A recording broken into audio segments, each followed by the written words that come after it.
Bonsoir Madame, Monsieur, bienvenue. Voici les principaux titres à développer dans ce journal. Pour une bonne prise en charge de l'autisme, la formation en spécialiste et le diagnostic précoce souligné lors d'une rencontre à Alger. À suivre aussi un reportage sur le travail multidisciplinaire dans la prise en charge. Nous serons dans un centre spécialisé pour enfants en difficulté. L'action permanente et conjointe entre les secteurs du tourisme et de la culture contribuera à la promotion de la destination Algérie et fera office de passerelle entre le tourisme et le patrimoine civilisationnel. La réserve nationale des gazelles à Al-Bayed, des élevages pour conserver et protéger l'espèce. À suivre un reportage. Sport, Tour d'Algérie de cyclisme, Azdine Lagheb remporte la 21e édition. Les Algériens raflent les 3 maillots. Mais avant de revenir en détail sur ces titres de l'actualité, les félicitations du président de la République Abdelaziz Bouteflika au président égyptien Abdel Fattah al-Sisi suite à sa réélection. Dans ce message, le chef de l'État exprime sa satisfaction quant aux relations distinguées entre les deux pays et réitère à l'occasion son attachement constant et son entière disponibilité à œuvrer de concert avec lui au renforcement et à la promotion des relations de coopération et de partenariats existants entre l'Algérie et l'Égypte. Le président du gouvernement espagnol, Mariano Rajoy, attendu demain à Alger, une visite à l'invitation du Premier ministre Ahmed Yahya pour prendre part à la 7e session de la réunion bilatérale algéro-espagnole de haut niveau. Un forum d'affaires algéro-espagnol se tiendra également à Alger en marge de cette réunion intergouvernementale. Le Premier ministre Ahmed Yahya qui a reçu aujourd'hui le ministre des Affaires étrangères de Roumanie, Teodor Malescanu, qui effectue une visite officielle en Algérie. L'audience s'est déroulée notamment en présence du ministre des Affaires étrangères, Abdelkader Msahel. Le ministre de l'Industrie et des Mines à Bourj Bouarerij pour Youssef Yousfi qui a visité de nombreux sites. Bourj Bouarerij est un pôle en mesure de donner une nouvelle dynamique à l'industrie algérienne. Selm Kasser. Le ministre de l'Industrie et des Mines, Youssef Yousfi, a visité plusieurs zones d'investissement de la région de Bourj Bouarerij dans le projet de réalisation de la zone industrielle de la Wilaya et a exprimé son optimisme quant à l'avenir de l'industrie à Bourj Bouarerij au regard de ses potentialités humaines et matérielles. Bourj Bouarerij n'est pas seulement leader dans l'industrie électronique, mais aussi dans d'autres industries, dont la sidérurgie, l'agroalimentaire et la production des matériaux de construction. La sidérurgie, la mécanique, les matériaux de construction, l'agroalimentaire. L'État a décidé de créer 50 zones industrielles dans plusieurs wilayas du pays. Toutes ces structures visitées par le ministre sont capables de donner une nouvelle dynamique à l'industrie algérienne et étoffer la production nationale. Il a appelé durant sa visite à la diversification des investissements afin de soutenir l'économie nationale et générer des emplois. Plusieurs hommes d'affaires de Tunisie et de la région subsaharienne sont venus nous rendre visite pour développer un partenariat avec notre pays. Le ministre a inspecté durant sa visite de travail dans la wilaya plusieurs infrastructures, dont le complexe métallique Bourj Steel. Nous sommes le 2 avril et c'est la journée mondiale de la sensibilisation à l'autisme. L'autisme, mobilisation des secteurs, c'est le slogan choisi cette année. C'est dire l'importance de la formation du personnel spécialisé dans la prise en charge de ce trouble. L'autisme est aujourd'hui un véritable problème de santé publique dans le monde en raison d'une évolution rapide et inquiétante du nombre des cas. Adel Halimi Aïcha. L'insertion des personnes souffrant d'autisme en milieu scolaire, professionnel et dans la vie quotidienne de façon générale est tout à fait possible. Pourtant, cette frange de la société souffre toujours d'un manque de prise en charge adaptée et d'équipes spécialisées.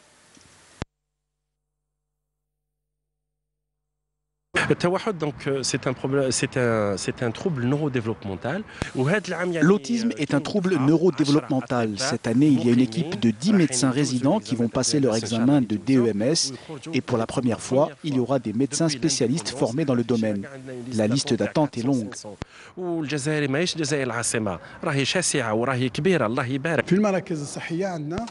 Dans les centres de santé, il y a 6 services qui offrent un niveau universitaire élevé.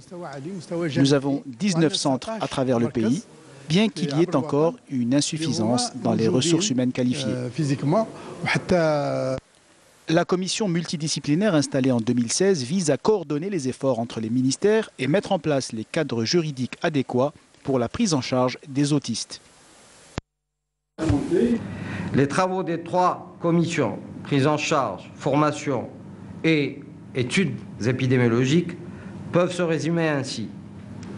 Il y a eu des visites des structures qui ont été réalisées dans le cadre du renforcement des capacités de celles-ci à accueillir et à accompagner les personnes avec autisme dans notre pays. Deuxièmement, un ambitieux programme de formation a été entamé notamment dans les secteurs de la santé et de la solidarité. Et troisièmement, le lancement récent de l'enquête épidémiologique qui permettra d'évaluer les conditions de prise en charge des autistes. En Algérie, l'autisme nécessite une synergie des efforts afin de briser le cercle de l'isolement. Les spécialistes relèvent aussi l'importance de la phase de repérage et du diagnostic de l'autisme. Plus tôt celui-ci est fait, mieux sera la prise en charge. Un diagnostic avant 2 ans et une prise en charge multidisciplinaire adaptée pour permettre à l'enfant autiste de s'intégrer socialement et d'avoir une vie quasi normale plus tard. Dans un centre spécialisé créé par 2 sœurs à Alger, le reportage de Manel Boutouaba. Oui. Aujourd'hui, pour Abdelhaq, c'est le rendez-vous hebdomadaire avec sa psychologue. Il est suivi pour ses troubles du spectre autistique. Pris en charge rapidement, il est aujourd'hui en 3e année primaire avec une moyenne de 9,90. Mais il doit encore travailler sur ses difficultés cognitives et d'intégration. Et ce n'est pas de tout repos. Perturbé par notre caméra, Abdelhaq devient violent. Attention, bêtise Abdelhaq. On essaye de trouver des solutions et de lui donner des outils pour surmonter ces difficultés qui l'empêchent de suivre en classe. Avec ces outils, on l'aide à se concentrer, à prêter attention à ce qu'on lui dit. Il utilisera ses prérequis et puisera dans ses connaissances. Les troubles du comportement font partie des principaux symptômes de l'autisme, avec les troubles de la communication et un caractère restreint et répétitif. La perception de l'enfant est altérée dès le début de la vie. Il est incapable d'échanger ou de décrypter les codes sociaux ou affectifs. Avec une équipe pluridisciplinaire composée de 5 orthophonistes, un psychiatre, une psychologue, 3 éducatrices spécialisées, une psychomotricienne et une responsable de l'hygiène, le centre aide les enfants à comprendre le monde qui les entoure. Aya et Wassim, 4 ans, apprennent le triage. Une activité de concentration où la motricité fine joue un grand rôle. Ces automatismes, ces enfants-là admis depuis 2 mois seulement, ne les ont pas encore acquis. Pour Nadia, leur éducatrice, le plus dur est d'attirer leur attention. Premièrement, il y a les nouvelles. Elle a le trouble de communication. Quelles sont par exemple les lacunes d'Ira? Ce qui est le plus compliqué? La stabilité. D'accord. La stabilité. Elle ne tient pas assise à la chaise. Le regard taha, voilà. D'accord, donc la difficulté c'est justement d'établir un contact oui, visuel, exactement. Le but est de construire progressivement ce qui n'a pas été acquis naturellement. Dans ce centre, l'on apprend le calcul, les formes, les couleurs, les lettres, et en parallèle, à souffler, à désigner du doigt, à ramasser les objets, répondre à une consigne, mais avant tout, à être autonome. Abdelrahman, 4 ans, souffre d'un retard de développement psychomoteur. Il apprend aujourd'hui à sauter avec son éducatrice. Non, bonjour. Donc il est admis à notre institution il y a à peine un mois. Donc on a commencé l'évaluation sur tous les plans, que ce soit sur le plan psychomoteur où il n'y a pas assez d'acquisition concernant l'équilibre, le passage des gestes, la motricité fine, tenir la cuillère, tenir un stylo, et aussi toutes les capacités intellectuelles. On a beaucoup de lacunes qu'on essaie d'évaluer et corriger avec l'enfant. L'enfant est stimulé à différents stades de son développement dans ses échanges avec les autres. L'objectif est d'apprendre à vivre en groupe pour mieux vivre en société. Ici, on ne juge pas, on développe. L'on se focalise sur les atouts de l'enfant et on améliore en parallèle ses déficiences. Les parents sont naturellement impliqués dans ce processus pour instaurer une continuité à la maison. Les parents, on les reçoit 2 fois par semaine déjà. On rend à chaque fin de semaine un flash disque aux parents qui contient toutes les vidéos des enfants, tout le travail de l'enfant, et ils vont l'observer durant le week-end et ils vont continuer le travail. Le centre Wail pour enfants différents, c'est avant tout le projet d'une vie de 2 sœurs, Amel et Hanan Wail. L'une est psychiatre, l'autre orthophoniste. Leur leitmotiv, offrir aux enfants atteints de troubles du spectre autistique une structure unique pour une prise en charge globale. Vu que la prise en charge de ces enfants prend beaucoup de temps, on a besoin de beaucoup d'heures de prise en charge dans la semaine elle-même. Ça peut aller jusqu'à 42 heures de prise en charge. On a décidé de créer une institution là où on peut trouver tout l'effectif, tous les personnels de différentes spécialités. En ce qui concerne les méthodes, généralement c'est des protocoles étudiés. C'est comme le Chopler, la BA, le PEC, c'est des protocoles étudiés adaptés pour les enfants autistes. Selon la classification mondiale des maladies de l'OMS, l'autisme est un trouble envahissant du développement qui affecte les fonctions cérébrales. Il n'est plus considéré comme une affection psychologique ou une maladie psychiatrique. Ce trouble apparaît avant l'âge de 3 ans. Selon les spécialistes, avec un dépistage précoce et une prise en charge adéquate, l'enfant pourra avoir une scolarité et une vie quasi normale plus tard et devenir un membre actif et productif dans la société.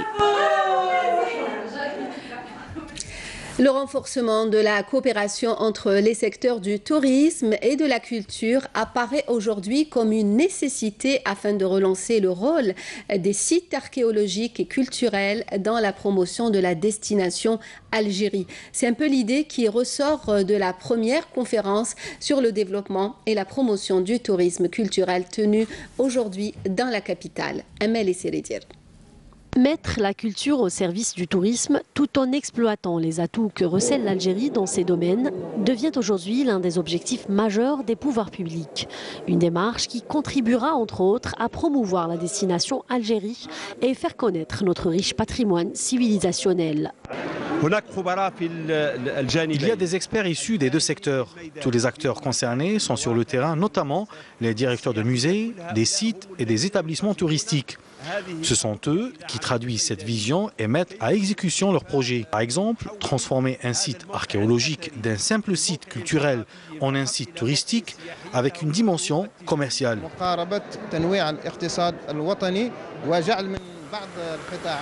C'est une approche qui permet de diversifier l'économie nationale et de transformer certains secteurs en une ressource économique importante dans le secteur du tourisme, et cela en établissant une feuille de route commune à moyen et à long terme. C'est donc une opportunité pour examiner les voies les plus efficaces pour le développement et la promotion des secteurs du tourisme et de la culture, afin de réaliser un développement économique durable. C'est à présent l'heure de l'appel à la prière d'El Maghreb pour Alger et ses environs. On revient juste après.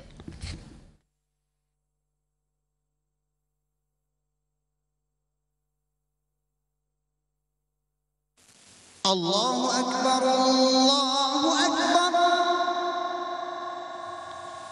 Ashhadu an la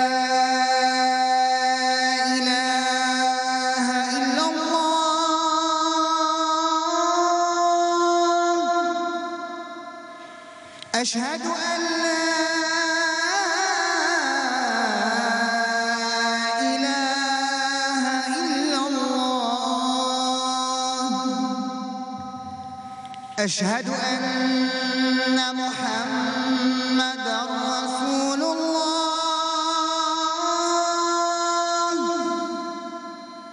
أشهد أن محمدًا رسول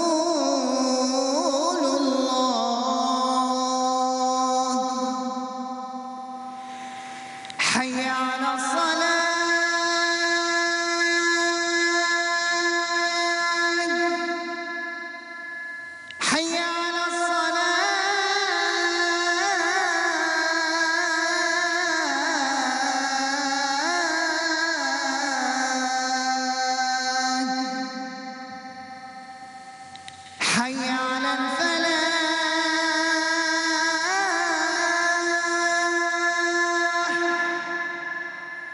حي على الفلاح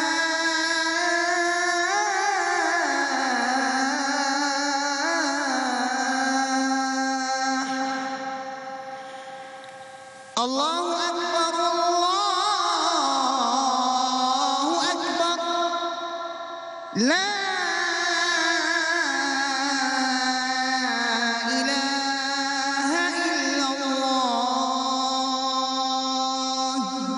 اللهم رب هذه الدعوة التامة والصلاة القائمة آت محمدا الوسيلة والفضيلة وابعثه مقاما محمودا الذي وعدته. تقبل الله صلاة الجميع.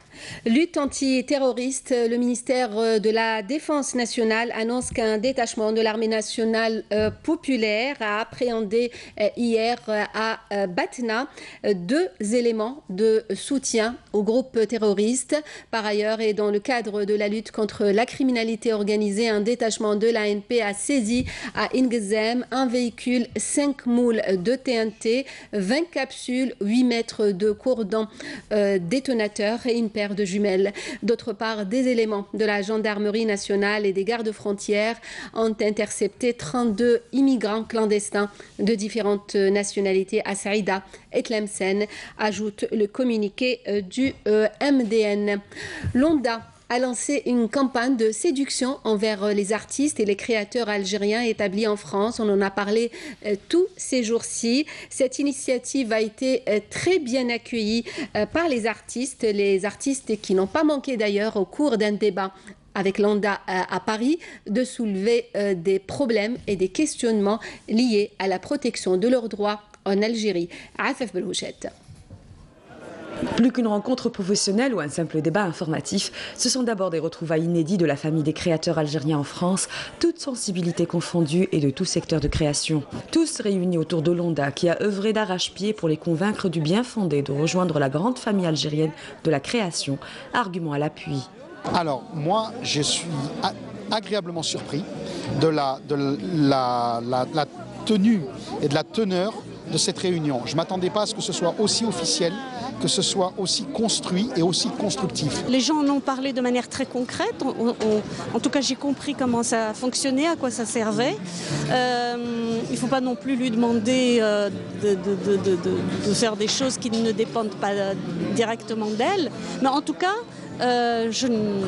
j'ai appris beaucoup de choses. Je trouve que c'est bien parce que déjà ils veulent apparemment, le but c'est de mettre à jour les choses, repartir à zéro, etc. Et rencontrer les artistes, plasticiens, musiciens, tout ça, c'est déjà pas mal, quoi. C'est comme la première fois, donc c'est la ONDA qui vient en France, donc c'est un plaisir. Au lieu de nous quand on se déplace, donc c'est un grand pas vers l'avenir. Et tous les secteurs sont concernés, à leur tête la littérature. Des écrivains dont l'éloignement territorial expose à des piratages. Il m'est arrivé, par exemple, d'être édité de manière pirate sans que je puisse, d'une manière ou d'une autre, faire valoir mes droits. Et ils étaient nombreux à prendre cette main tendue de l'ONDA pour demander des explications ou revendiquer des droits. Plusieurs créateurs ont adhéré sur place.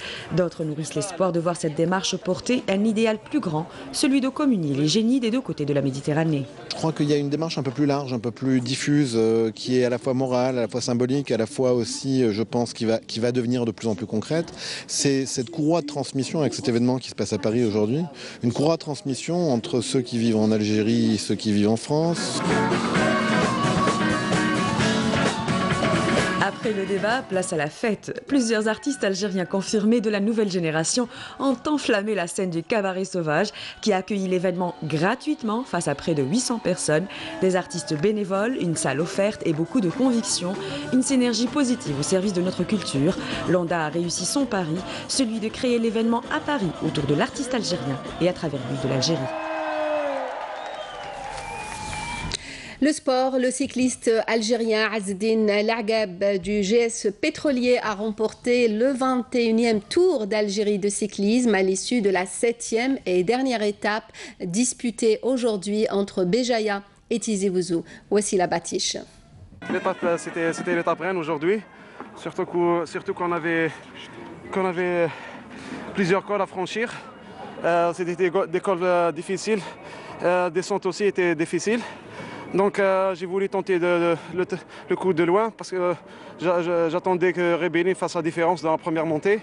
Je ne sais pas s'il pouvait ou ne pouvait pas parce que de toute façon il ne l'a pas fait. Donc j'ai tenté ma chance de loin et ça a fonctionné, alhamdoulilah. La palme est revenue au cycliste algérien Azdine Lageb, 33 ans, sociétaire du GSP, vainqueur de la 21e édition du Grand Tour d'Algérie. L'expérimenté Lageb a su comment gérer sa course dès l'entame de l'étape Béjaïa Tizi Ouzou. Les cyclistes ont parcouru 123 km en 3 heures, 8 minutes, 21 secondes. Une course très disputée entre les coureurs, surtout en arrivant dans la localité d'Al-Qsar, où nous avons enregistré la première échappée avec 11 coureurs à leur tête, le détenteur du maillot jaune.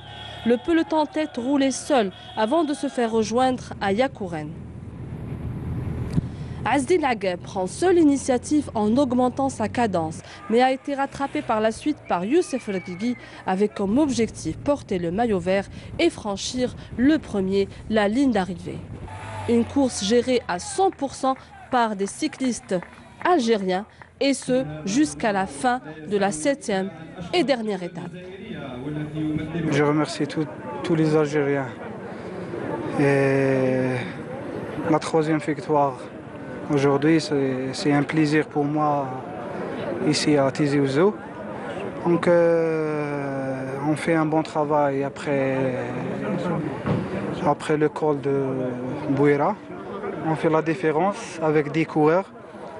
Mais après la descente, on a décidé pour gagner l'étape.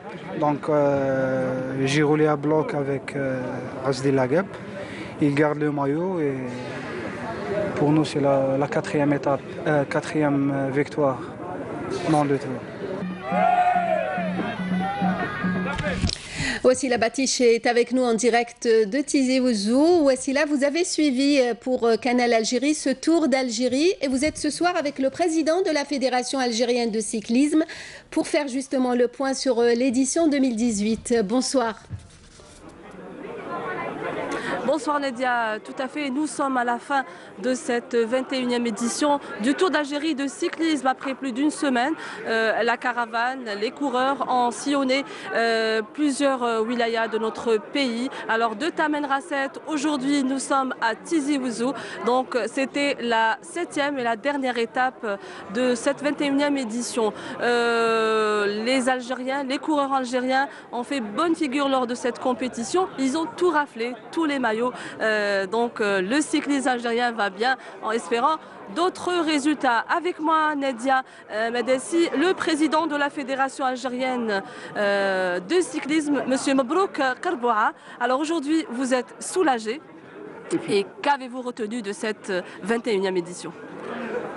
Merci. Le Tour d'Algérie, la 20e édition du Tour d'Algérie cycliste qui s'est déroulé du 27 au 2 avril. Elle était inscrite au niveau du calendrier international l'UCI. Elle est aussi sous l'égide du ministère de la Jeunesse et des Sports et sous le haut patronage de son Excellence le Président de la République, prend à sa fin. Vous avez réussi votre challenge? Je crois, je vous laisse le choix, le soin d'apprécier et de voir un petit peu qu'est-ce qu'on peut faire d'ici là. Je crois on n'a pas eu aucune réclamation, aucune contestation. Tout s'est bien passé. Dans l'ensemble, tout s'est bien passé. On ne sera jamais le parfait du parfait, mais l'essentiel, pas de réclamation. Et nous avons raflé les maillots, tous les maillots de cette édition, Monsieur Karboua. Donc aujourd'hui aussi, à l'instant même, le MJS, la direction des sports de la wilaya de Tizi Ouzou, organise une belle cérémonie à l'honneur des athlètes. Donc content, ça va? Oui, très content pour nos équipes nationales, ne serait-ce qu'en tant qu'organisateur je suis très content que tout le monde participe et que le meilleur gagne. Voilà, je comprends Monsieur Kalboua, ancien cycliste, très ému aujourd'hui par ce magnifique résultat réalisé par les cyclistes algériens. Nadia, donc on va laisser un petit peu l'ambiance ici à Tizi Ouzou avec de la culture kabyle et de l'ambiance kabyle ici à Tizi Ouzou pour que nos invités profitent de cette belle soirée et que tout le monde soit content et heureux. Voilà. Merci Wassila Batiche, merci à votre invité. Vous étiez en direct de Tizi Ouzou. Rendez-vous donc pour 2019 pour la 22e édition du Tour d'Algérie. Merci Wassila. On poursuit donc ce journal. La gazelle, ce bel animal élégant du sud et des hauts plateaux, est une espèce malheureusement menacée. Sa préservation est aujourd'hui une nécessité. Les stations de reproduction, ces élevages en captivité, sont des moyens de conservation et de protection. Dans la réserve nationale des gazelles à Al-Bayad, le reportage de Siham Gnoucha. C'est au cœur des steppes d'Al-Bayad, au pied de la montagne de Jbel Bonokta, que nous retrouvons la réserve nationale des gazelles. Une petite superficie qui a d'ailleurs besoin d'être agrandie, un grillage qu'on ne peut pas rater, à l'intérieur, 2 espèces de gazelles. En premier, la gazelle d'Orcas, dite Swini, et puis aussi Rim, ou la gazelle blanche. Avec les peu de moyens qui existent, la réserve résiste. Nous existons depuis l'année 2000. On a commencé avec 5 têtes de la gazelle d'Orcas et 6 de Tozer. Actuellement, nous sommes à 107 têtes d'Orcas et 36 Rim. Le nombre des têtes reste quand même peu nombreux, vu les inconvénients génétiques et puis les mâles qui se disputent les femelles et s'entretuent. D'après le docteur vétérinaire de la réserve, 2 plans sont mis en œuvre pour suivre les cheptels. Le plan préventif et le plan curatif. Le plan préventif pour prévenir des maladies, surtout les maladies contagieuses qui peuvent être transmises de l'extérieur de la station vers l'intérieur de la station. Deuxièmement, c'est le dépistage précoce des maladies, يعني الكشف المبكر الأمراض. Avec peu de moyens et une direction générale qui se trouve au jardin d'essai d'Al-Hamma, soit à 600 km de Bérésina, de la station, le travail continue avec une très grande volonté. Avant de rappeler les principaux titres du journal, notez que juste après le journal de 20h, question d'actu, Nazim Aziri parlera ce soir avec ses invités de la rationalisation de la consommation de l'énergie en Algérie. Le rappel des titres à la fin de cette édition. Pour une bonne prise en charge de l'autisme, la formation en spécialiste et le diagnostic précoce soulignés lors d'une rencontre à Alger. Nous avons suivi le reportage sur le travail pluridisciplinaire dans la prise en charge dans un centre spécialisé à Alger. L'action permanente et conjointe entre les secteurs du tourisme et de la culture contribuera à la promotion de la destination Algérie et fera office de passerelle entre le tourisme et le patrimoine civilisationnel. La réserve nationale des gazelles à Al-Bayad, des élevages pour conserver et protéger l'espèce. Le sport, le Tour d'Algérie de cyclisme, Azdin Lageb remporte cette 21e édition. Les Algériens ont raflé les 3 maillots. L'information continue sur les www.untv.dz, la page Facebook et la chaîne YouTube de Canal Algérie. Pour le journal, à 20h, l'édition en arabe demain à midi. Feria Lassari, nous on se retrouve à 19h. Merci de nous avoir suivis. Passez une bonne soirée.